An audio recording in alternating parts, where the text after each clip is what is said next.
All right, guys, so we are headed to the Mercedes dealership because we found out when we were killing the weeds, if you remember on the last video, we learned that Ruby's back tire has a giant screw in the tire, which is not great. So we're going to play it safe and take her car in to the shop and have them repair that before things get any worse. So let's go.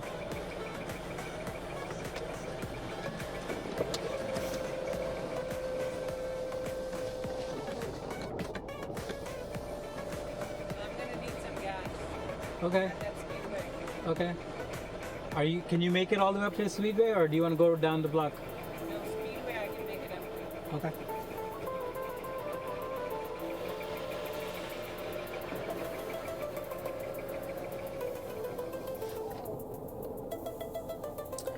Cool. We're gonna grab some gas first. Look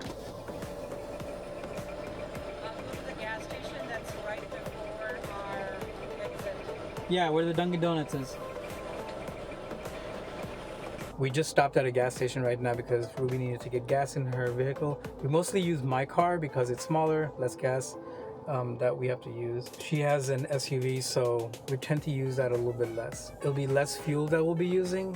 It'll be better for the environment too, because obviously it's a bigger gas guzzler than my gas guzzler. And then after that, we're heading over to the Mercedes dealership to have them take a look at her SUV and see if they can fix the flat. All right, and we are back online, and we are heading back on the road. So, you know, YouTube is fairly new to me. This whole idea of being on camera and all that, but it's actually pretty cool. I have learned quite a bit from the experience. One of the things that I'm learning from this experience is that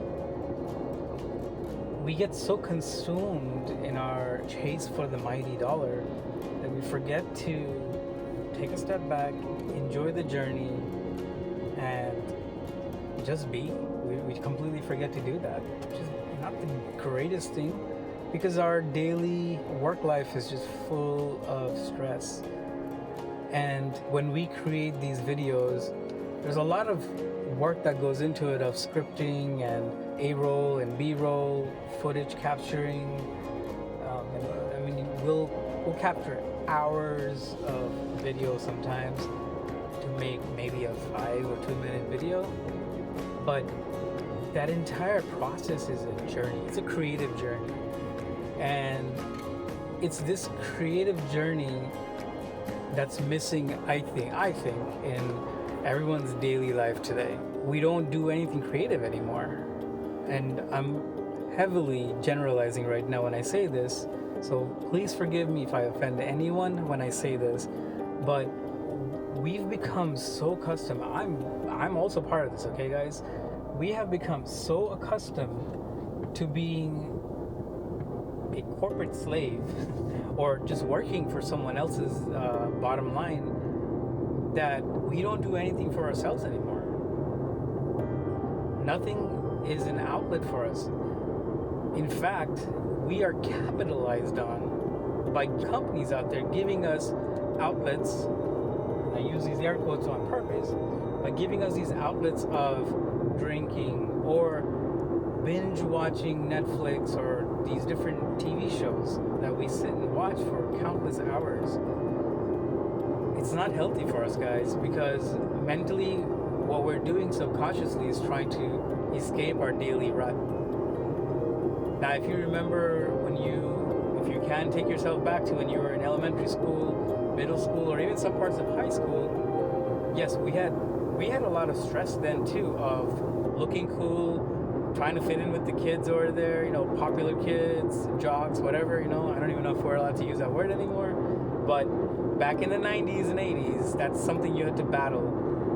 We also had pressure of learning new material, cultural ideations, whatever, you know. We had all that pressure, but we also had classes which allowed us to have an outlet, okay? So we had classes like chorus, where singing, we used to have an outlet.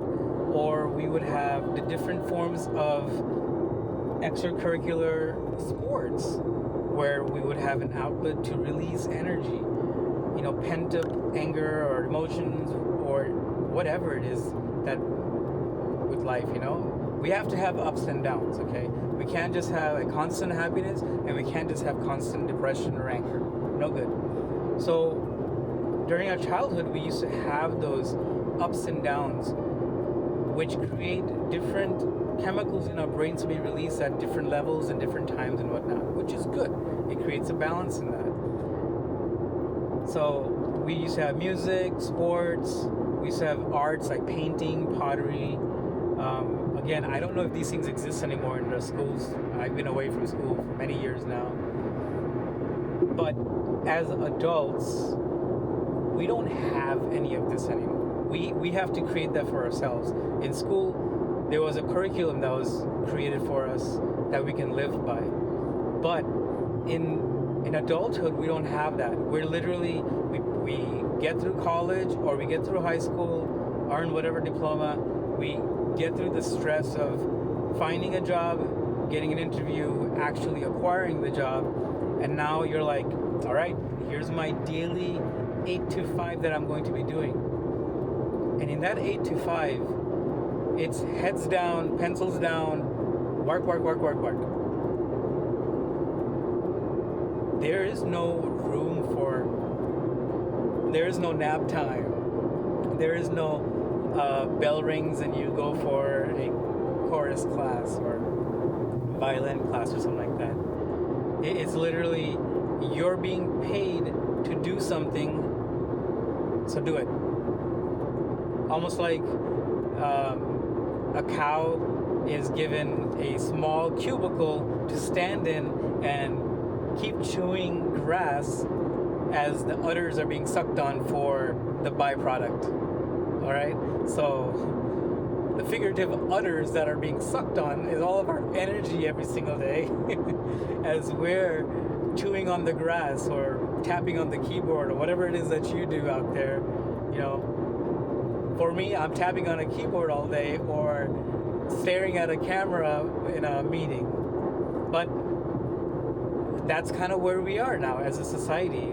We don't have any outlets. So when 5 o'clock hits, we want to log off, walk away, and get home as quickly as possible to not do a creative activity, but to, and we say this too, that, man, I had a rough day today, I just need to shut my mind off for a few hours. That is the dangerous part in all of this, is the idea of shutting your brain down. Because A, you can't do that, but what you can do is you can be dull by binge watching some TV show to forget what has just transpired for the past 8 hours at your work. And in that process, we tend to eat junk food. We no longer find happiness in making simple meals or going to the grocery store after work to pick up some fresh fruits or vegetables or meat to cook a good, wholesome meal. We want shortcuts in everything at that point because we're mentally exhausted, And that's kind of the situation of today's society, which I don't know how I feel about that, guys. I don't think it's healthy for us. It's creating a lot of folks who are angry all the time, upset with themselves, with society. I don't know, it's just leading to a lot of depression, medication overuse, drug overuse. Again, I am probably heavily overgeneralizing right now, but please forgive me and allow me to express my opinion right now of what I think is happening in society, and overall, including for myself, it's not good. I do agree, technology-wise, we've made a lot of advances, but as a society as a whole, and for the peace of mind of society, I think we've gone back a few hundred years. Because in the olden days, yes, people used to work physically hard and work really hard in the farms or in the shops or whatnot, but they had something at the end of the day or end of the week that they would look at and go, I made that. That's pretty cool. You know, I made that. Or an artist would see a painting, or an advertisement agent would see a billboard and say, that's my work that everyone sees when I pass by this every day, or when they pass by every day. But nowadays, so many companies have segregated or partitioned a big project's work into tiny, tiny little silos, to the point where we do such a small piece of the big picture that we never get to have that dopamine release, as they say nowadays. We never get to have that moment of joy that, like, I did that. It's almost like we are working on a conveyor belt, and an item comes by, we put a sticker on it. Another one comes by, we put a sticker on it. There's no satisfaction in that. So all of this compounding together is making a very sad society nowadays. Very mentally sick, mentally unhappy society. And I don't even want to get started with the amount of time that's wasted now, from going from home to work and coming back from work to home, with the amount of traffic leading to road rage, accidents every single day. Because we're in this constant rat race to get somewhere or get something as quickly as possible. The whole idea of patience has just run dry, and that's really sad. We are about to take the exit to get to the Mercedes dealership so we can get Ruby's car taken care of.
There you go, brother.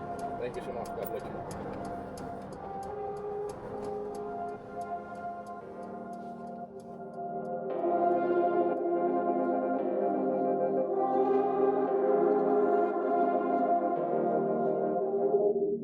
you.